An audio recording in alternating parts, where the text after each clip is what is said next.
ده سؤال حلو، انا احب الاسئله دي. بس هو في كذا طريقه وكذا مسار للسفر لالمانيا. هي المانيا حاليا ظروفها الاقتصاديه مش احسن حاجه، ولكن برضو خلينا نبقى ايجابيين ونتكلم عن الطرق اللي ممكن الواحد يجي يشتغل فيهم في المانيا. الطريقه الاولى، ودي تعتبر الطريقه السهله عشان مش بتحتاج لغه، ان انت مثلا شغال في مجال البرمجه والاي تي في شركه كبيره في مصر وليها فرع في المانيا، والفرع بتاع المانيا مثلا فتح هنا مكان، فانت بتقدم على المكان ده وبتروح، فانت بتسافر من غير لغه ومن غير اي حاجه عشان بس انت شغال في مجال الاي تي او البرمجه. في نفس الوقت اللي شغال في مجال الاي تي او البرمجه يقدر من مصر يقدم على طول على اماكن مفتوحه، اماكن يعني فرص عمل مفتوحه هنا في المانيا، لان 80% او 70% من اللي شغالين في الاي تي او البرمجه مش بيتطلب ان انت تبقى بتعرف الماني. يعني انا لما جيت البلد دي ما كنتش اعرف كلمه واحده الماني. الطريقه الثانيه اللي ممكن تيجي بيها البلد برضو ان انت تقدم على حاجه اسمها فيزا بحث عن العمل. فيزا بحث عن العمل دي بتخليك ان انت تقدر تيجي البلد تقعد 6 شهور تدور على شغل، في خلال الفتره دي لو لقيت شغل بتقدر ان انت تحول على طول الفيزا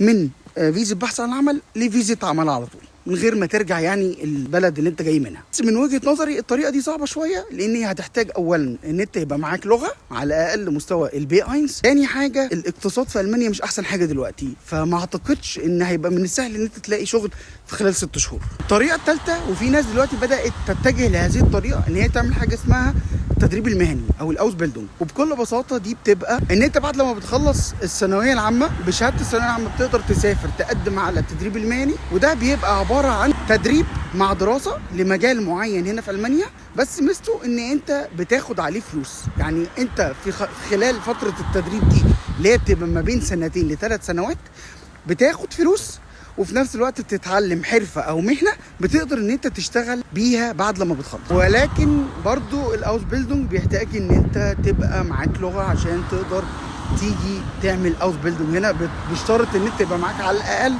بي اينز. بي اينز ده اللي هو المستوى الثالث، يعني انت عندك اينز اتفاي بي اينز. فهي دي تعتبر الطرق اللي انت ممكن تيجي تشتغل بيها في المانيا. من الاخر كده يا جماعة، السر في الموضوع هو اللغة الالمانية.